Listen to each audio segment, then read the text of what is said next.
I want to tell you a story about ICE, the FIFA Club World Cup, and a boat party. So a couple of days before the Club World Cup was to start on June 14th in Miami, Florida, U.S. Customs and Border Protection posted this on their Facebook page. Let the games begin. The first FIFA Club World Cup games start on June 14th in Miami, Florida. CBP will be suited and booted, ready to provide security for the first round of games.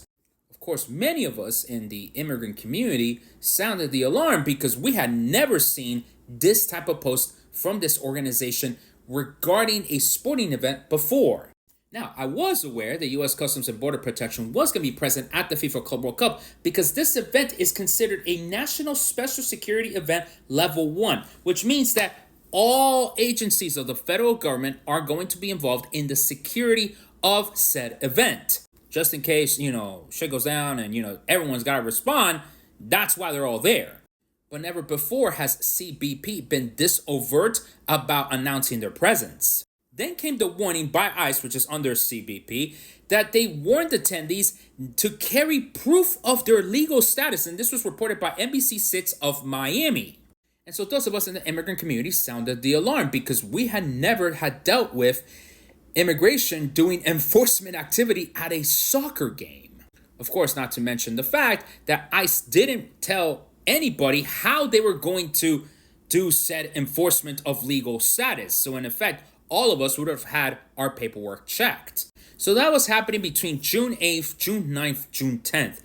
June 11th comes around. That's the 1-year launch off point to the 2026 FIFA World Cup. Telemundo is having a massive party in Miami, and everything seemed fine. The vibes were great. Even the county mayor was asked that day, hey, are you not kind of sketched out that ICE would make such a menacing statement? She was like, well, I'm not the police. I'm sure the federal government will take care of it just fine. Infantino was asked the same question. He said, it's okay. That's the federal government. They got to do what they got to do. Everything will be A-okay. Of course, that was not the sentiment that many of us in the immigrant community had.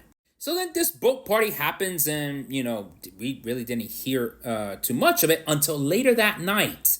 People in Miami started reporting that the Telemundo boat party was stopped by ICE and everyone was forced to pretty much present their papers to the immigration officer on deck. And of course, the rumors began to fly off. Who was on that boat party? Why did ICE stop seemingly a FIFA event to check the immigration status of people on that boat? That's when on June 12th, we got this statement by the Miami-Dade County mayor, who was upset and troubled that ICE would stop said Telemundo boat party for the 2026 FIFA World Cup to check the citizenship status of everyone on board. And so thus, we were able to confirm that both Mayor Danielle Levine Cava and Mayor Francis Suarez of Miami were indeed on that boat. What we haven't been able to verify since is who else was on that boat. And the reason why this is important is because between June 12th and June 14th, U.S. Customs and Border Protection take down that Facebook post. ICE walks back their statement, or rather doesn't give any further statements, on their proposed idea to check everyone's legal status at the soccer stadiums. Which leads me to believe that someone on that boat party was royally pissed the F off that they had to undergo a citizenship check by an ICE agent. Of course, we don't know who that person is, but my suspicion, and again, this is purely speculative, it had to be someone high in FIFA or someone high in the U.S. government. Because between June 12th to June 14th, we have a retraction by U.S. Customs and Border Protection on their threats to really be an overt presence at the FIFA Club World Cup.